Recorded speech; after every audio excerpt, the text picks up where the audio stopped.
یو غلطه چوک ته راوباسه او سزا ولا ورکه او هغه په معاشره کې لنډې بوچې ګرځي بیا دې په دې روډ کې سره او سپین پراته او څوک دې اوچت کي. خو افسوس دا نن سبا زمونږ راعي غل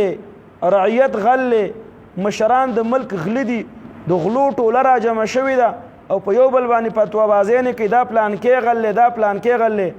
د خپل سیاسي اغراض او مقاصدو لپاره هغې د شریعت حدود کراس دل مولاتوب یې ورته شاته وغورځاو او دارنګې چې هغه دین شاته وغورځاو د اسلام غم د چا څه نشته دی بس صرف د دې دپاره چې د مریم نواز سره پکې ملاقات وشي که عوام الله تباه کوي نو تباه دي کې خو د هغې دپاره در نه مقرره ویلي صرف د سار نه د مازدیګره پورې خلک را جمع کوي اعلان مې وکړو در نه را څه چل به کوو یاره به در نه را چې دا پلانکې کار ولې شوی دی د ګرانۍ دپاره در نه نشته دی ملک هغه د ګرانۍ سیلاب اغستی دی معیشت تباه و برباد شو دا غم د چا څه نشته دی د الله د شریعت غم د چا څه نشته دی د اسلام آباد غم دی د کرسۍ غم دی د مشرۍ غم دی د وزارت غم دی او دارنګې هغه خپل اغراض او مقاصد دي عوام که لاوه کېږي نو لاوه دي شي که نه زما استاد سلګۍ او جړا خو هغه نه اوري اخو عمر و چې د شپې په کوڅو کې ګرځېده د خلکو جړاګانې او سلګۍ به اورېدلي او هغه ته به پته وه او هغه ته به دا معلومات چې په پلانکي کور کې څوک جاړي او هغه سلګۍ و یتیم پکې دی کونډه پکې ده دې له چې کوم دی نو هغه مراعات رسول دي راشن ورته رسول دي عمر غوندې سړي به په خپله اوږه باندې راشن کېښودو او د کونډو یتیمانو کور ته به رساو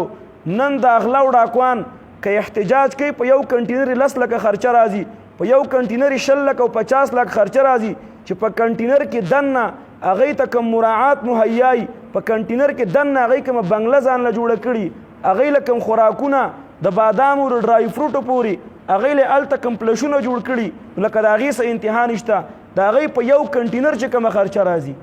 په هغه باندې کې زرو غریبانانو کار پې کېږي خو به د څه دپاره دا د خپل اغراض او مقاصد د مشرۍ دپاره په دین اسلام کې په کم ځای کې د ښځې حکومت راغلی دی پرون تا پته ورکوله چې د ښځې حکومت ناروا دی نن د ښځې څه اوږه په اوږه باندې ولاړې په یو سټیج ورسه ولاړې او تا چې کوم دی نو هغه جدا کېدل پکې هم نشته د بدن سې ټچ کېږي په سر وله لاس ږدي او دارنګې خوله وله په خوله کې ورکوي دا په کم اسلام کې راغلي دي لکه که دا اسلام چېرته په قرآن کې دا ټکی لیکلی په حدیث کې لیکلی نو موږ ته هم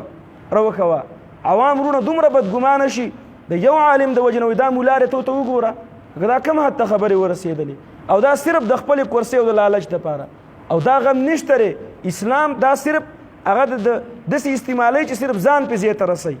لکه کرسۍ د مال دی دولت دی خلک یې حاصلوي څوک کاروبار کوي څوک ډمامې غږوي څوک د پراپرټۍ کار کوي نو څوک اسلام خرڅوي را خرڅوي قرآن یې راغستی دی او ګرځوه او دا اسلام ته خطره ده ګرانۍ دپاره مه راوځه د ملک معیشت تباه شه هغه ته مه راوځه د فحاشۍ او د عریانۍ خلاف مه راوځه بلکې په خپله باندې ستا جلسه د فحاشۍ او د عریانۍ که د بل د یو سیکولر سړي د جلسۍ